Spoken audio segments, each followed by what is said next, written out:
ambitious and maintainable weight loss coach, Trisha Mandis here. I'm also the author of the book, The Optimal Eating Solution, Maintainable Weight Loss and Longevity, even if you can't exercise. So today in this video, I'm talking about 6 different ways that you can eat more vegetables and why you should right now, especially in the time of COVID. I'm sharing some exciting new research, trying to prop my camera up here. My Instagram peoples almost fell over on my phone. All right. So right now, personally, my kitchen is overflowing with produce right now.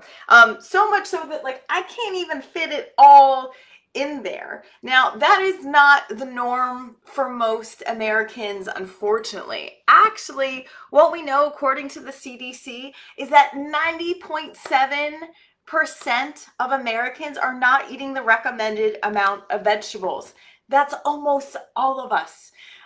I think it was 3 years ago, and I trust that this statistic is still the same, that not one state in the entire country met the recommended amount of fruit and vegetable intake. This is awful because fruits and vegetables are so important for boosting your immune system, especially right now. It's your body's defense mechanism against a virus, helping reduce and prevent chronic disease. It's so super important. Can help you get tight and right, as I like to say, instead of losing weight. Well, how much vegetables should Americans even be eating? So women should be eating 2.5 cups of vegetables a day. This is 1 cup, so only 2.5 of these. And for men, it should be 3. And the USDA counts potatoes and beans as vegetables too. So it's really not that much. So today I'm going to share 6 ways to help you eat more vegetables in a way that you like or love, so you can continue to do this for a long time, because I don't want you to be a statistic anymore. I am not one of those 90.7% of Americans who aren't getting enough veggies, and neither are my optimal eating clients, because that's one piece of the puzzle that helps them lose 1 to 3 pounds per week without calorie counting, portion control, and getting off medications, which is so super important right now, because we know most of the people that are dying tragically and so unfortunately from COVID-19 have comorbidities, meaning they have an additional disease or diagnosis, and most of them are lifestyle related. COPD, high blood pressure, obesity, coronary artery disease, diabetes. So we know now, because another research study is in the process of being peer reviewed. Dr. David Katz is one of the co-authors. On Facebook and my blog, I have the links to all of my sources there. So you'll get the direct scientific link. It's not a newspaper article. And this is really exciting. What they found is that increasing your fruits and vegetables, increasing physical activity, and not smoking can reduce someone's risk of being hospitalized from COVID-19 by 36%. That is awesome, partially because we have control over this as an individual human, but also because this is only also going to help you in so many other ways in your life above and beyond possible COVID hospitalization prevention or COVID death. So these researchers looked at over 444,000 data points from the 2017 Behavioral Risk Factor Surveillance System to identify risk factors that could be modified, right? Like not your age, you can't change somebody's age, but you can change how somebody eats, that were associated with underlying conditions that increase risk of hospitalization from COVID. So those ones I just talked about: COPD, obesity, diabetes, etc. So it is really good news that by improving your diet and lifestyle changes could potentially decrease your risk of being hospitalized from COVID-19 for 36%, by 36%. And that will have a ripple effect on your life, the hospital system, a lot of different things. This is all great news. So I want to share an inspiring story to give you an example. My latest client graduate, her name is Tracy. She came to me, she's 53. She graduated my optimal eating program. It's 10 weeks. But before she started, she was struggling with an excess amount of weight that was really bothering her. Her digestion was shot. She did not have energy, and she loved to walk. She'd have to take naps throughout the day. She had chronic pain in multiple places all throughout her body. She had high blood pressure. She was on 2 medications for that. Also had a thyroid diagnosis and was already eating, quote, healthy. Most of my clients come to me not eating like crap, but they're eating well. What's considered well. Maybe still not meeting this goal though with enough veggies. So after 10 weeks of learning how to eat optimally and increasing your vegetable intake is just one important part of that, her high blood pressure normalized itself. She now has normal blood pressure, and she got off 2 blood pressure medications. She lost 16 pounds. She lost 2.5 inches off of her waist. She decreased chronic pain throughout her body by 3 to 4 points. She improved her digestion, and she's not counting calories. She's not portion controlling. She's eating as much as she wants, whenever she wants, multiple times a day. She's not trying to fight the hunger, and she's only eating foods that she likes or love. Yay! So by her doing that and no longer having high blood pressure, moving further down on the BMI scale, and not being in an obesity category, she has just radically reduced her risk of being hospitalized by COVID-19 if she would get it. And I've had clients that have had it and nobody has died. And my clients, thank God that they've lost 60 pounds before that had happened, and they've been eating optimally before that had happened, because who knows what would have happened when they got COVID if that wouldn't have been the case. All right, so let's dive into the 6 ways you can eat more vegetables yourself. Number 1, focus on just eating the vegetables that you already know that you like or love. This isn't about forcing yourself to eat food that you hate, because how long is that going to last? Personally, I'm not a big asparagus person. There's so many other vegetables in the world that the fact that I don't like asparagus doesn't matter. Even if you only like 2 or 3, that's fine. Really focus on those. So make a list, write down the vegetables that you like or love or can tolerate if they're with other stuff. And if you stop after 3 or 4, just Google search list of all the vegetables, list of common US vegetables, and skim through there, because you might have forgotten, or you might be excited about trying something new that can be fun. So that's tip number 1, focus on the ones that you like or love. Number 2, make sure you have them at home, because if you don't have them at home, you're not going to eat them, or the office or your car, or wherever you spend most of your time. Make sure the veggies are stocked in your house. Now, you do not have to buy organic vegetables to lose 1 to 3 pounds per week, like 95% of my clients do. It is not a requirement whatsoever. Heart disease is still reversible. You can still get off blood pressure meds if you're not eating organic. The veggies can be frozen. They can be canned. You can microwave them. It doesn't matter. Just focus on buying them and preparing them in the way that's going to get them in your mouth as fast and enjoyably as possible. That's what you want to do, but you do have to be cautious about what you put on them, because you don't want to detract from the work that you're doing by eating the vegetables in the first place. And I have a very practical step-by-step guide as specifically what you shouldn't eat, avoid in the book. There's a whole chapter. It's what I tell my clients before we individualize it for their unique needs. So step number 3, this is such an important and huge tip. It is excellent for children. Eat your veggies first. Eat your veggies first before you eat the other main part of your meal. There's 2 reasons you want to do that. If you think about a kid who has a small salad and a bowl of pasta, if they're really hungry, or if you're really hungry and you go eat the pasta first, you might get so full that you don't want to eat the salad anymore because you're just full, right? And that will happen with kids. If they wait till the end to eat their veggies, it's just going to be harder to put food in there. So get the veggies in first. And the other reason is because whatever is the most calorie dense food you're eating is always going to be the food that tastes the best. So if you have salad and pasta, the pasta is always going to give you more of a euphoric and delicious taste.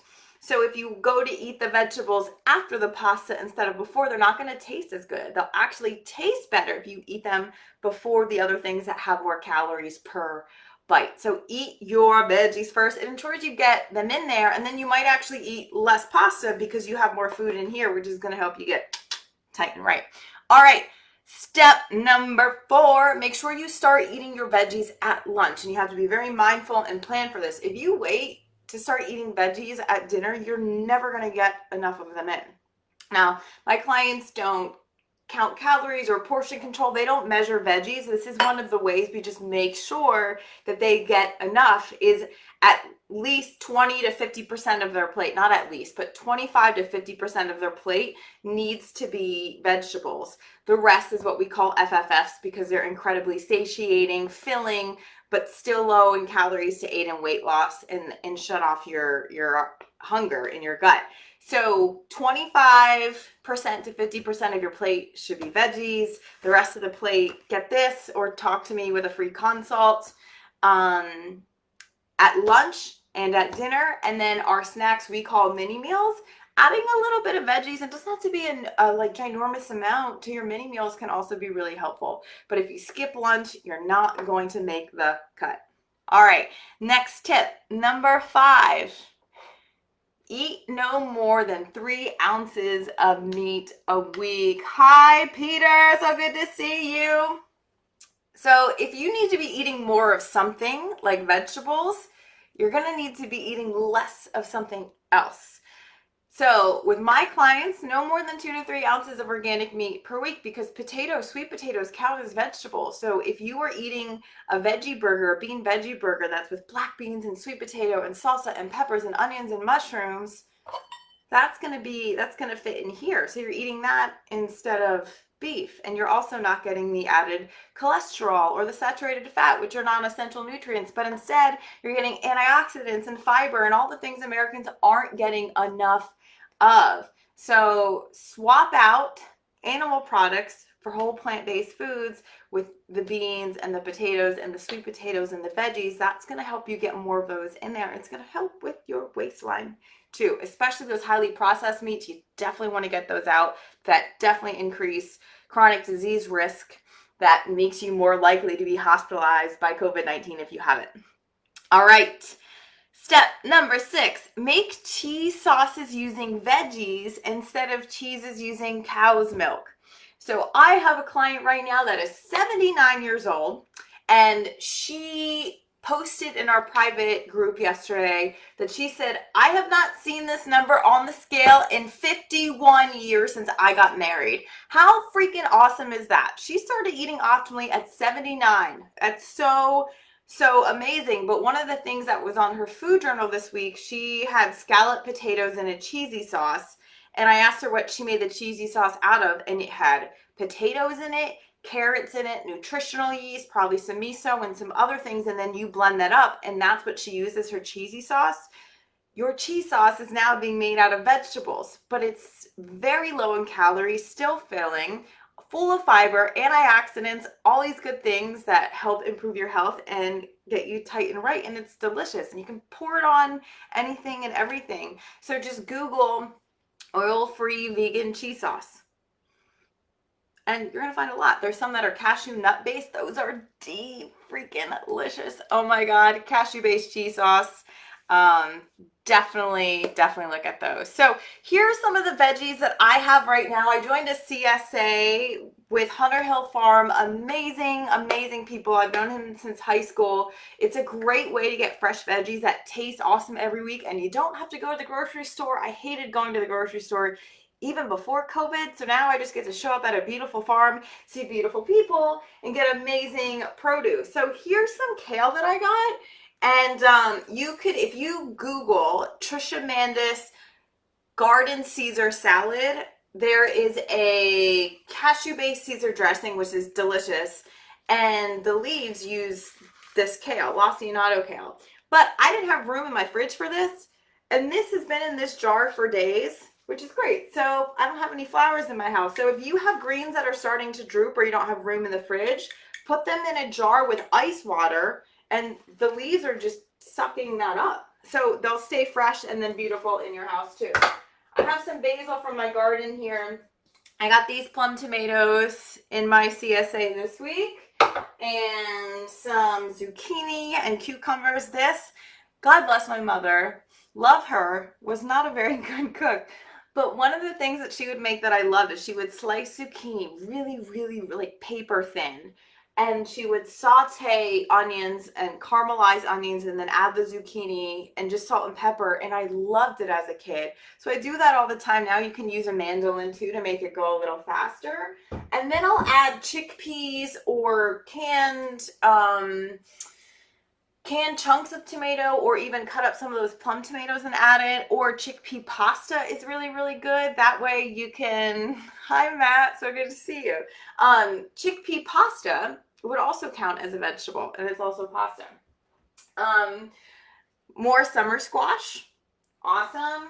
Eggplant, I'm not a huge eggplant person, but when you make eggplant, one tip is when you cut it in half or you make slices, to rub the sides in salt. That helps remove the bitterness, and just put a napkin over it for like an hour, and that will take out some of the bitterness before you bake it to make baba ganoush, or before you put it on the grill. This would be great in skewers too.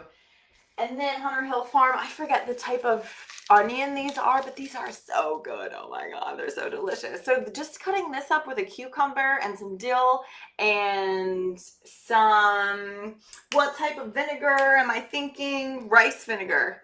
It's a little sweet with some dill, would just be delicious in and of itself. They had garlic, so anti-inflammatory, so good for you.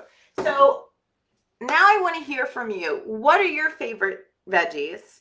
Are you eating the recommended amount of vegetables a day? And again, for men, that's 3 cups. And for women, it's 2.5. And that's the bare minimum that you want. So comment below, let me know. And then also, I was researching for this, I want to share with y'all that even though, since 90.7% of Americans aren't eating the recommended amount of vegetables, that's almost all of us.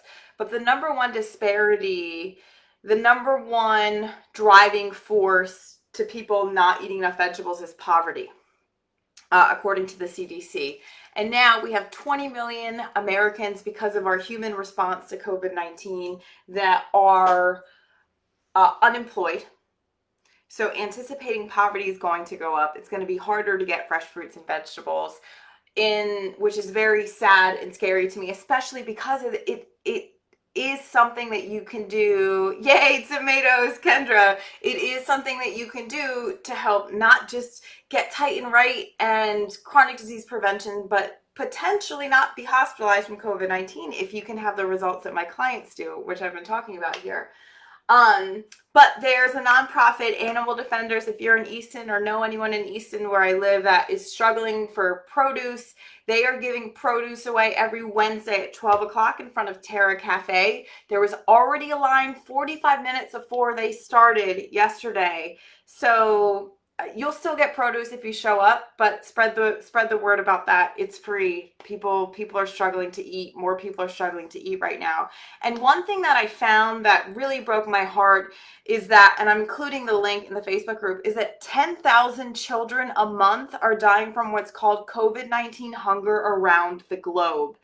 Our human response to shutting things down in different countries, not allowing people to go to the market or restricting selling food, people aren't making money because they're not, a lot of women especially, because they're not able to sell food, and then they don't have money to buy it, or it's harder to access. So 10,000 children a month around the world are dying because of our response to COVID-19. They're dying of hunger. And then there's additional problems from lack of nutrition and lack of food that children are going to feel the effects of for generations.